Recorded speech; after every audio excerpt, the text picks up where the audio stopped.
이 스가랴서의 이제 9장에서부터 마지막 장의 내용은 단순히 스가랴 선지자가 역사 가운데 바로 훗날에 있게 될 가까운 미래에 대한 예언의 정도로 그치는 게 아니고 먼 미래에 메시아께서 오셔서 자기 백성들을 건져내시고 구원하시며 그 백성들로 하여금 영광을 얻게 하실 그 내용들을 멀리 바라보면서 그 예언의 말씀을 해주고 있는데요. 14장의 내용은 이제 그의 마지막 부분이 되고 있습니다. 여기 보면 여호와의 날 이렇게 표현하죠. 여호와의 날, 그날이라고 하는 표현은 하나님께서 정하신 어느 시점, 어느 때를 말하는 것인데 그것이 곧 하나님께서 메시아를 통해서 메시아를 보내서 이루시게 될 그때의 일들을 이야기할 때 여호와의 날, 그날 이렇게 소개하고 있습니다. 그러한 때가 됐을 때 극심한 그런 환란이 있게 될 것에 대하여서 이야기를 해주고 있는데요. 1절 이하에 보게 되면 이렇게 말합니다. 내 재물이 약탈되어 내 가운데에서 나누이리라. 내가 이방 나라들을 모아 예루살렘과 싸우게 하리니 성읍이 함락되며 가옥이 약탈되며 부녀가 욕을 당하며 성읍 백성이 절반이나 사로잡혀 가려니와. 여기까지 묘사되고 있는 것이 이방의 모든 나라들이 예루살렘과 더불어 전쟁이 일어날 것인데 그 전쟁 속에서 큰 막대한 피해가 있게 되고 절반이나 되는 성읍의 백성들이 사로잡혀 갈 것이다. 이렇게 이야기해주고 있습니다. 그래서 큰 환난과 어려움이 닥쳐올 것에 관해서 이야기하면서 남은 백성은 성읍에서 끊어지지 않겠다. 2절 끝자락에 그렇게 소개할 때 하면서 그때에 여호와께서 거룩한 전사처럼 그 백성들 가운데 임하실 것이다. 이렇게 이야기하고 있습니다.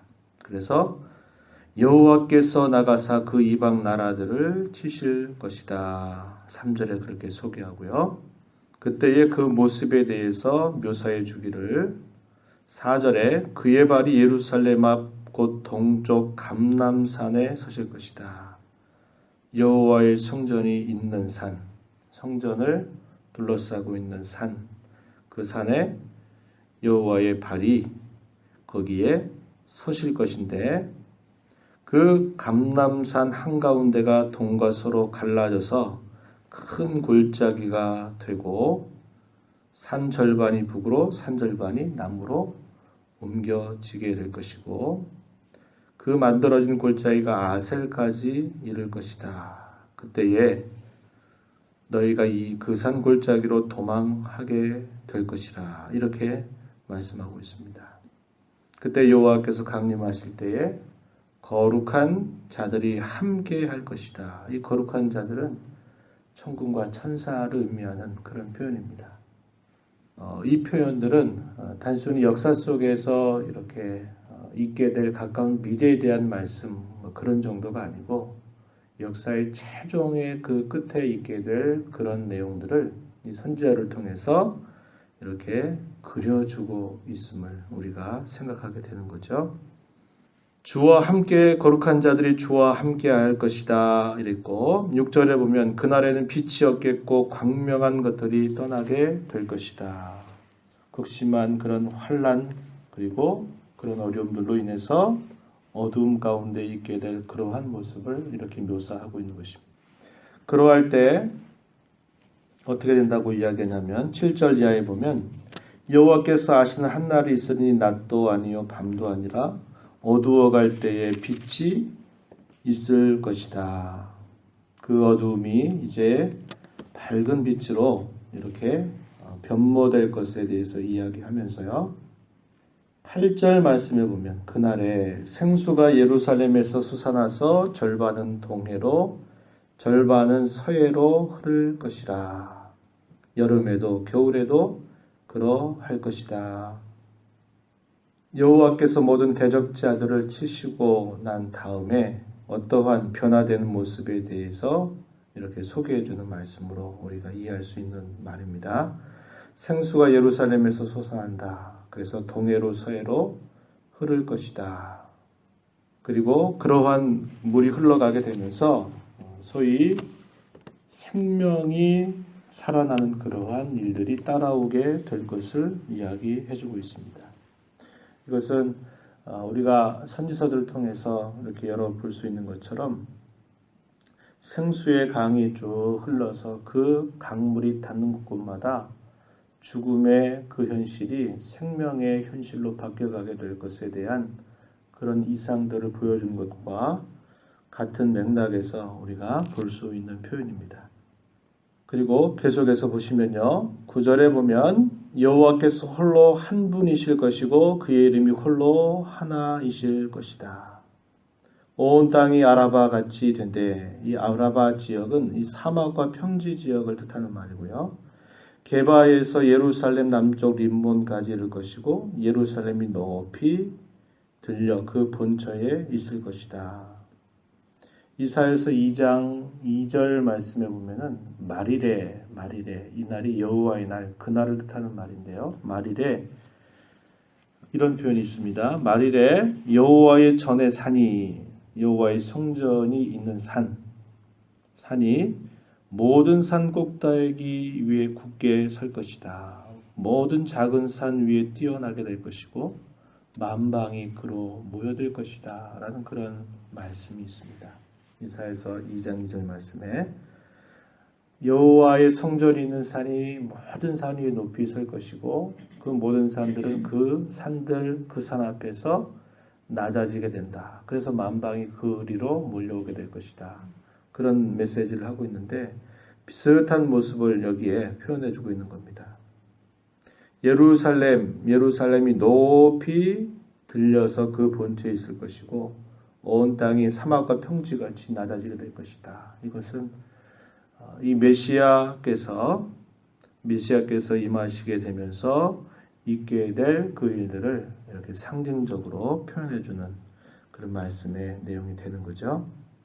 그러면서 그 백성들, 남아있는 백성들 가운데는 11절에 보니까 저주가 다시 있지 않을 것이고 예루살렘이 평안히 설 것이다. 그 백성들 가운데 그런 평화가 깃들게 될 것을 이렇게 말씀하고 있는 겁니다. 여호와의 백성들을 대적하는 그런 사람들이 승리하는 것처럼 보이는데 여호와께서 강림하시게 되면서 그들의 모든 그러한 힘과 세력들이 다 끊어지게 될 것이고 그들이 다 망하게 될 것이고 반면에 하나님의 백성들은 전능하신 하나님의 그 그늘 안에서 저주가 없는 평화와 그런 기쁨을 평강을 누리게 할 것이다. 이렇게 한 것을 좀 묘사해 주고 있다는 겁니다. 이러한 일들이 어떻게 가능하냐? 이러한 일들에 대해서 말씀하기를 9절의 앞부분에 그렇게 소개하는 거예요. 여호와께서 천하의 왕이 되심으로 이렇게 될 것이다. 이렇게 말씀합니다. 여호와께서 온 세상의 왕으로 강림하시게 되는 그 일을 통해서 이러한 결과가 있게 될 것이다. 이렇게 말씀해 주고 있어요. 12절 이하에서 마지막 절의 내용은 이제 그 대적자들, 예루살렘을 쳤던 모든 백성들은 다 여호와로 말미암아 재앙을 받아서 다 망하게 될 것에 대해서 이야기하고 그 예루살렘을 대적했던 이방 나라들 가운데서도 남은 자들이 있게 될 것인데 그 일부 남은 자들은 그들이 여호와의 앞에 와서 여호와를 경배하면서 초막절을 지키게 될 것이다. 16절에서 그렇게 표현하고 있습니다. 이게 무슨 말이냐? 이방의 많은 그런 백성들 가운데서도 결국 이 하나님의 다스림과 하나님의 통치 안에 들어오게 될 그러한 자들이 있게 될 것에 대해서 예언해 주는 그런 말씀이에요. 초막절을 지킨다라는 것은 그들이 하나님을 섬기고 하나님께서 그 백성 가운데 행하신 그 일들을 그들이 기념하면서 여호와께 돌아와 그를 섬기게 될 것에 대해서 이렇게 이야기해주는 말씀입니다. 그 결과 어떻게 될 것이냐? 20절, 21절 보면 그 날에는 말방울에까지 여호와께 성결이라 기록될 것이다. 또 여호와의 전에 있는 모든 솥이 제단 앞 주발과 다름이 없게 될 것이다. 21절 예루살렘과 유다의 모든 솥이 만군의 여호와의 성물이 될 것이다. 이렇게 말하는 겁니다. 여호와께 성결이라고 하는 이 표현은 어떻게 우리가 기억이 되나요? 이스라엘 백성들을 대표해서 하나님 앞에 제사를 집례하는 대제사장이 그의 이마 위에 쓴 관 위에 거기에다가 여호와께 성결이라고 하는 이 편말이 이렇게 딱 붙어 있었죠. 여호와께 성결. 근데 그때는 어떻게 되냐면 말 방울에까지 여호와께 성결이라 기록될 것이다. 이렇게 말했고 여호와의 전에 있는 모든 솥이 제단 앞 주발과 다름이 없을 것이다. 제단 앞에 있는 주발이라고 하는 것은 그릇입니다. 짐승을 잡으면 그 짐승의 피를 가지고 나아갈 때 그 피를 담는 그릇입니다. 그러니까 제사에 있어서는 굉장히 소중하게 쓰였던 성물을 말하는 겁니다. 그런데 여호와의 전에 있는 모든 솥이 그와 똑같은 주발과 같이 크게 차이가 없을 것이다. 구별이 없을 것이다. 속된 것이 없을 것이다. 어떤 게 더 거룩하고 어떤 게 덜 거룩하고 그런 게 아니라 사소한 모든 것들이 다 거룩하게 될 것이다. 이렇게 말하는 겁니다. 그게 무슨 말입니까?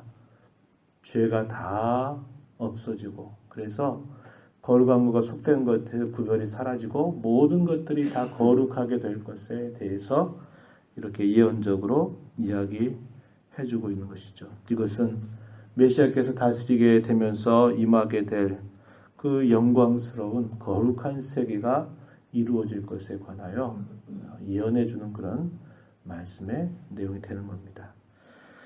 우리가 이 말씀을 보면서 하나님께서 이제 그의 교회로 부름받은 모든 하나님의 백성들을 하나님께서 마침내 우리에게 구원하시고 우리에게 영광스럽게 할 때를 이렇게 분명코 약속하고 계심을 우리가 바라보면서 우리가 이 땅에 사는 동안은 끊임없는 영적인 전쟁의 현실을 살아가고 있다는 것을 우리는 기억하고 그 전쟁은 반드시 승리가 약속된 그런 전쟁임을 우리가 기억해야 할 것이고 이 땅에 사는 동안 그리스도께서 우리의 진정한 왕되심을 우리가 굳게 믿으면서 우리의 모든 삶 속에서 모든 부분을 하나님 앞에 거룩하게 성별하게 드리는 그런 자로 우리의 남은 때를 살아갈 것을 우리가 생각할 수 있다고 하는 겁니다. 이러한 미래의 영광스러운 소망을 바라보면서 믿음의 선한 싸움을 잘 싸워가는 우리 모두가 되기를 바랍니다. 하나님 아버지 감사합니다. 이 새벽 시간에도 저희들 인도하셔서 또 하나님께서 우리에게 주시는 그 말씀을 또 듣게 하여 주셔서 아주 오래전 하나님께서 그 백성들에게 약속하셨던 미래의 영광스러운 때를 저희들이 살펴보면서 수천 년이 지난 지금 저희 또한 저희에게 이루실 그 날들을 소망하며 바라보며 하나님을 섬겨갈 수 있도록 하심을 감사합니다.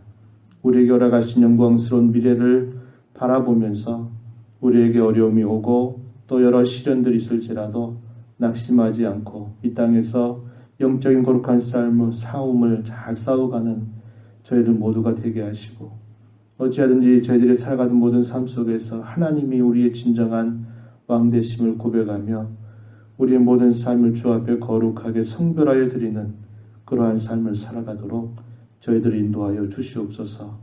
복된 주일입니다. 흩어진 성도들이 한자리에 모여서 하나님께 영광 돌리며 하나님이 저희들에게 주시는 귀한 은혜를 맛보는 날이 되도록 인도하여 주옵소서.